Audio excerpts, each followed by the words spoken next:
Assalamualaikum warahmatullahi wabarakatuh. Perkenalkan, nama saya Girinya Mardana dengan NPM 2008 2010 dari Paralel B. Sini saya akan menjelaskan tentang algoritma Banker.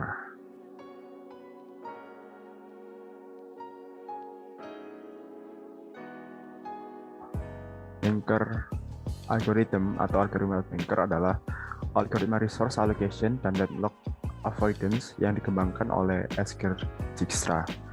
Algoritma ini menguji tingkat keamanan dari kemungkinan deadlock dengan melakukan simulasi berdasarkan jumlah maksimum resource dan kemudian mengecek kondisi safe state terhadap semua kemungkinan kondisi deadlock dari semua aktivitas yang berada dalam posisi pending sebelum memutuskan pengalokasian resources. Algoritma Bankers ini dijalankan oleh sistem operasi ketika proses melakukan request resource.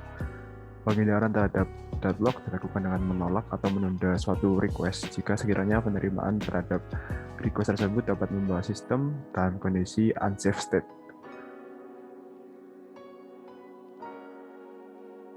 Berdasarkan algoritma ini, ketika suatu proses masuk ke dalam sistem, proses ini harus memberikan jumlah maksimum resource yang diperlukan di mana resource tersebut tidak boleh melebihi total resource yang dimiliki oleh sistem.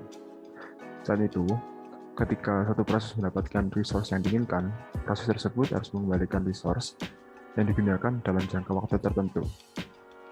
Struktur data yang digunakan untuk mengimplementasikan algoritma Banker akan menentukan state dari sumber daya yang dialokasikan oleh sistem, misalnya dengan huruf N yaitu untuk jumlah proses dan huruf M untuk jumlah tipe resource. Agar algoritma Bankers ini dapat bekerja, harus ada 3 hal ini, yaitu antara lain adalah jumlah resource dari tiap proses yang mungkin di request, jumlah resource dari tiap proses yang sedang dipegang atau digunakan atau sedang di hold, dan juga jumlah sisa resource yang dimiliki oleh sistem.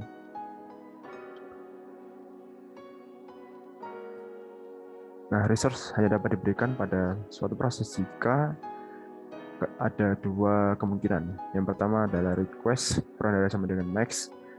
Jika tidak, set akan error dikarenakan request melebihi jumlah klaim sebelumnya. Yang kedua ada request kurang dari sama dengan available. Jika tidak, nanti proses harus menunggu hingga proses resource yang diminta ada atau available. Untuk algoritma Banker sendiri dibagi menjadi 2. Yang pertama ada algoritma safety. Algoritma ini untuk menentukan sistem berada dalam state selamat atau safe state atau tidak diantaranya. Yang pertama, work dan finish vector dengan panjang M dan N diinisialisasikan dengan work sama dengan available dan finish I sama dengan false. Untuk I 1, 3 sampai dengan N. Yang kedua, cari I atau satu yang memenuhi kondisi berikut. Finish I sama dengan false, need kurang dari sama dengan work. Jika tidak terdapat satu, langsung ke langkah 4. Yang ketiga, work sama dengan work plus allocation, finish I sama dengan true, kembali ke langkah kedua. Terakhir, jika finish I sama dengan true untuk semua satu, maka sistem dalam state selamat. Selanjutnya ada algoritma resource request. Algoritma ini dipakai Banker untuk menentukan apakah peminjaman sumber daya disetujui atau ditunda.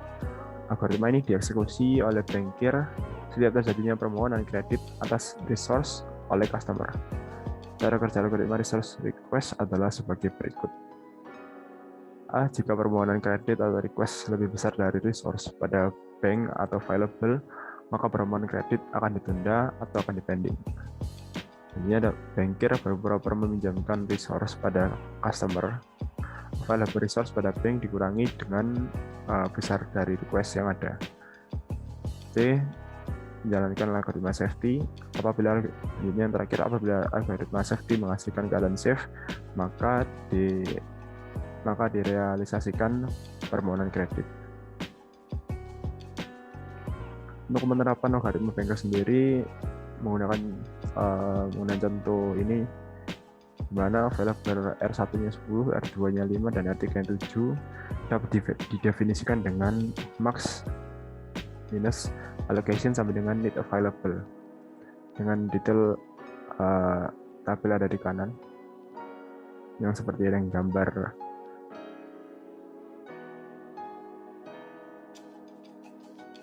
Nah, jika digunakan analisis algoritma safety terhadap keadaan tadi, maka akan menjadi sebagai berikut.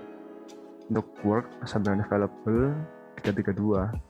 Definisinya false, temukan proses yang memiliki need dari sampai dengan work.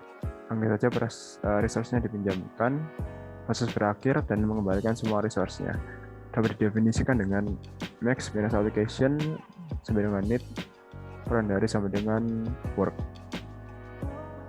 Untuk detail dari proses sendiri bisa dilihat di layar dengan saya di sebelah kanan gambar. Jika semua proses dapat berakhir dengan baik, ini berarti keadaan berada dalam safe state. Artinya untuk algoritma resource request, jika diterapkan pada keadaan tadi, itu P1 meminta sumber daya 102, beberapa meminjamkan resource dengan dapat didefinisikan dengan max minus allocation sampai dengan net available. Sekali lagi untuk detailnya bisa dilihat di gambar sebelah kanan pada layar. Apakah keadaannya safe? Jika ya, pinjamkan resource dan akhiri proses P1, P3, P4, P2, dan P0.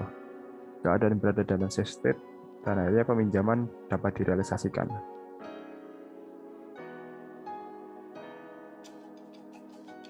Nah, dari algoritma bankers ini sendiri memiliki kelemahannya, yaitu yang pertama ada proses-proses belum tahu berapa jumlah maksimal resource yang dibutuhkan. Yang kedua, jumlah proses tidak tetap setiap saat.